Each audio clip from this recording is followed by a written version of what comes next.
Backstage Pass, Institute of Gaming. For more details, contact 7093965965965.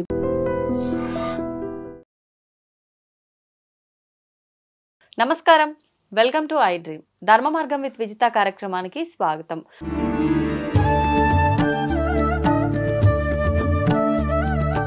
నమస్కారం అండి. నమస్కారం.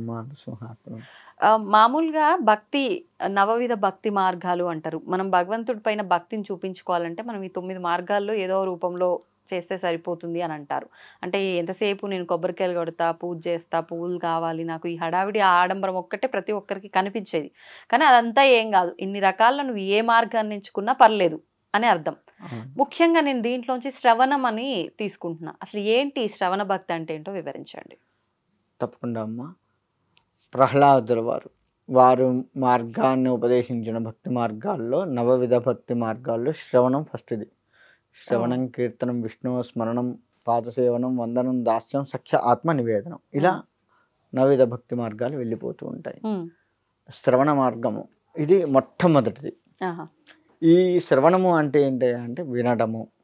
మామూలు తెలుగులో చెప్పుకోవాలి అంటే వినటము. ఏం వినాలి? భగవత్ తత్వాన్ని వినాలి, భగవత్ చరిత్రలు వినాలి. భగవత్ చరిత్రల్లో కూడా దాన్ని అర్థం చేసుకుంటూ, మనం ఇప్పుడు ఉదాహరణకు చదువుతున్నాం అనుకుందాం, ఆ యొక్క దృష్టి మొత్తం కూడా దాని మీద పెట్టి మనం రాముడి గురించి చదువుతున్నాము, రామాయణం చదువుతున్నాము, రాముడి యొక్క పిక్చర్ మనకు కనపడుతూ ఉండాలి చదువుతున్నంతసేపు. అలానే వింటున్నప్పుడు కూడా రామాయణం గురించి ఎవరో చెప్తున్నారు, లేదు భాగవతం చెప్తున్నారు, కృష్ణుడి గురించి, నరసింహస్వామి గురించి చెప్తున్నారు.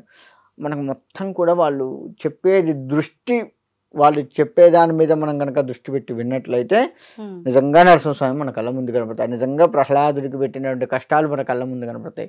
ఆయన అన్ని కష్టాలు పడ్డాడు కదా, మనది ఏముంది అనే భావన మనలో పెరుగుతుంది. కాబట్టి మనం వినడం అనేది ఆ విధంగా వినాలి భగవతత్వాల్ని. శ్రవణ భక్తి చాలా మనకు అసలు ఆధ్యాత్మిక బీజాన్ని వేసేదే శ్రవణము, వినడం ద్వారానే. అంటే ఒక రకంగా ఇప్పుడు మన పెద్ద పెద్ద వాళ్ళంతా పీఠాధిపతులు, జగద్గురువులు, వీళ్ళు ప్రవచనకర్తలు, వీళ్ళంతా చెప్తుంటారు, మనం వింటూ ఉంటాం ఆధ్యాత్మిక విషయాల గురించి. అంటే ఇది ఒక రకంగా శ్రవణ భక్తి. శ్రవణమే, వినడమే శ్రవణము. వాళ్ళు చెప్తుండే మధ్యలో ఆవలించామా మనకు రాక్షసుడు వచ్చి పుణ్యట్టే లెక్క. వాళ్ళు చెప్తున్నారు వినేటప్పుడు అంటాము, మనకు నిద్ర వస్తుంది ఖచ్చితంగా. సినిమా చూస్తే నిద్ర రాదు, కానీ ఇటువంటి అయితే ఖచ్చితంగా నిద్ర వస్తుంది. అదే ఇప్పుడు మనం ఏదో సినిమా హీరో అల్లు అర్జున్ లేకపోతే చిరంజీవి సినిమాకు పోతే నిద్ర రాదు, బాలకృష్ణ సినిమా పోతే అసలే రాదు కదా. ఆ సౌండ్లకి, ఆ బాలకృష్ణ సినిమాల సౌండ్ల ఎఫెక్ట్లు ఉంటాయి. ఇక్కడ అట్లాంటివి ఉండవు.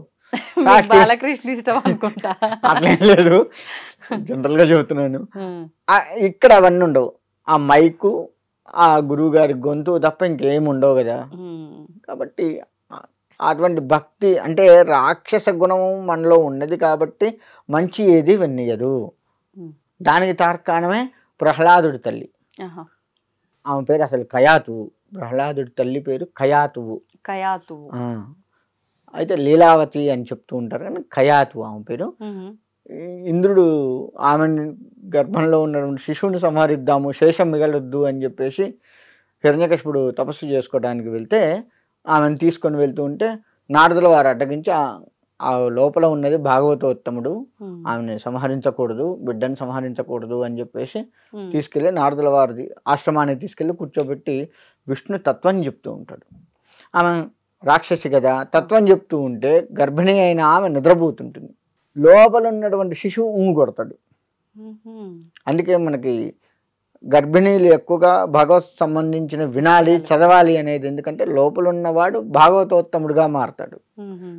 అమ్మాయి కానీ అబ్బాయి కానీ లోపల ఉన్న శిశువు ఎవరైతే ఉన్నారో భాగవతోత్తములుగా మారతారు. భగవంతుడిని అందరికీ చెప్పే విధంగా మారతారు. ఎన్ని కష్టాలు వచ్చినా తట్టుకోగలిగేంత శక్తి వాళ్ళల్లో పెంపొందించిన వాళ్ళం అవుతాము. మనకి ఇవాళ మనకి చిన్న రాయి గుద్దుకుంటే తట్టుకోలేకపోతాం, విలవిల్లాడతాం. మరి అది అలా వినడం వల్ల, భగవంతుడి విషయాలు గర్భిణీలు వినడం వల్ల ప్రహ్లాదుడు విన్నాడు. ఎన్ని కష్టాలు పెట్టారో అందరికీ తెలుసు, తట్టుకున్నాడా లేదా? అలా తట్టుకోగలిగే శక్తి వస్తుంది. అంటే అన్ని కష్టాలు ఇవాళ మనకు ఎవరు పెట్టరు అనుకోండి, జనరల్గా చెప్తున్నాను. అలా గట్టిగా నిలబడగలుగుతారు భగవంతుడి వైపు. అలా భాగవతోత్తములు తయారవుతారు. అందుకే గర్భిణీలు చదవాలి, భగవంతుడికి సంబంధించి చదవాలి, వినాలి అనేది అందుకే ఒక కారణం. అంటే శ్రవణ భక్తి నీకు చిన్నప్పటి నుంచి అలవాటు కావాలి.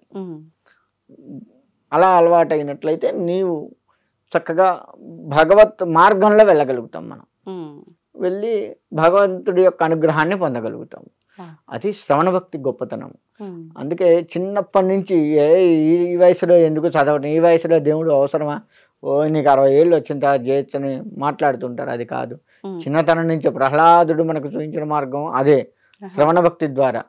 గర్భంలో ఉన్నప్పటి నుంచే భగవద్కు సంబంధించిన వినాలి. తద్వారా ఒక చిన్న సందేహం అండి, ఇట్లా ఇప్పుడు ఎవరైనా గురువులు పెద్దవాళ్ళు చెప్పినప్పుడు అంటే ఓకే, వాళ్ళు శాస్త్రాలు ఇవన్నీ చదువుతారు కాబట్టి, పురాణాల గురించి తెలుసుకుంటారు కాబట్టి, వాళ్ళ దగ్గర ఎంతో జ్ఞానం ఉంటుంది కాబట్టి విన్నాం, ఓకే, అందులో సారాంశాన్ని మనం అర్థం చేసుకుంటాం. కొన్నిసార్లు మనం ఇప్పుడు ప్రతి ఒక్కటి సోషల్ మీడియాలో వినిపిస్తోంది, అలా విన్నప్పుడు ఆ విన్నది ఒకలాగా మనకు అర్థమయ్యిందే అనుకోండి, అది మళ్ళీ దోషం కింద మారుతుందంటారా? మారుతుందా అంటే దాన్ని నివృత్తి చేసుకుంటాం కదా. అంటే అది మనకు దోషం అని తెలియాలి కదా నివృత్తి చేసుకోవాలంటే.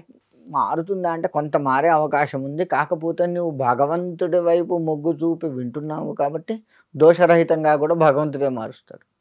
అది కూడా ఉంటుంది.